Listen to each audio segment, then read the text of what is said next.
ചോദ്യം, ചൗരി ചൗര സംഭവം നടന്ന വർഷമേത്?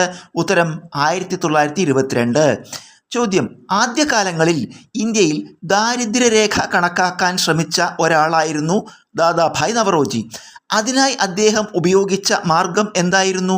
ഉത്തരം ജയിൽ ജീവിത ചെലവ് സൂചിക. ചോദ്യം, എലിപ്പനിക്ക് കാരണമാകുന്ന രോഗാണു ഏത് വിഭാഗത്തിൽപ്പെട്ടതാണ്? ഉത്തരം ബാക്ടീരിയ.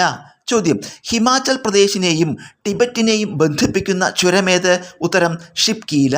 ചോദ്യം, വ്യാപാരത്തിനായി ഇന്ത്യയിലെത്തിയ അവസാനത്തെ യൂറോപ്യന്മാർ ആര്? ഉത്തരം ഫ്രഞ്ചുകാർ. ചോദ്യം, 74-ാം ഭരണഘടനാ ഭേദഗതിയുമായി ബന്ധമില്ലാത്ത പ്രസ്താവന ഏത്? നമുക്കിവിടെ 4 പ്രസ്താവനകൾ കൊടുത്തിട്ടുണ്ട്. ശരിയായ ഉത്തരം രണ്ടാമത്തെ പ്രസ്താവനയാണ്. ഉത്തരം ത്രിതല പഞ്ചായത്ത് സംവിധാനം നിലവിൽ വന്നു. ചോദ്യം, ക്യാൻസർ മൂലമോ അതിൻ്റെ ചികിത്സ മൂലമോ ഉണ്ടാകുന്ന വിളർച്ച ചികിത്സിക്കാൻ ഉപയോഗിക്കുന്ന പ്രോട്ടീൻ ഏത്? ഉത്തരം എറിത്രോപോയിറ്റിൻ.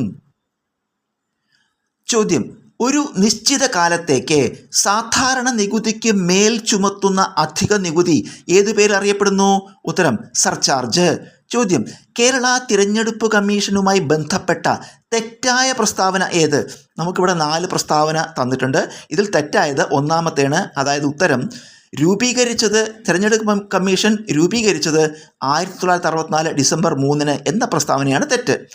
ചോദ്യം, മനുഷ്യ ശരീരത്തിൽ ആഹാരം ഏത് വാതകവുമായി പ്രവർത്തിച്ചാണ് ഊർജമുണ്ടാകുന്നത്? ഉത്തരം ഓക്സിജൻ. ചോദ്യം, കേരള സംസ്ഥാന ജൈവ വൈവിധ്യ ബോർഡ് രൂപീകൃതമായ വർഷമേത്? ഉത്തരം 2005. ചോദ്യം, ഇന്ത്യയിൽ ഉൾനാടൻ ജലഗതാഗത അതോറിറ്റി രൂപം കൊണ്ട വർഷമേത്? ഉത്തരം 1986. ചോദ്യം, 916 സ്വർണ്ണാഭരണങ്ങൾ ഏത് വിഭാഗത്തിൽപ്പെടുന്നു? നമുക്കിവിടെ 4 ഓപ്ഷൻസ് കൊടുത്തിട്ടുണ്ട്. ഇതിൽ ശരിയായ ഉത്തരം ആദ്യത്തെ ഓപ്ഷൻ, ഉത്തരം ഖരലായനി.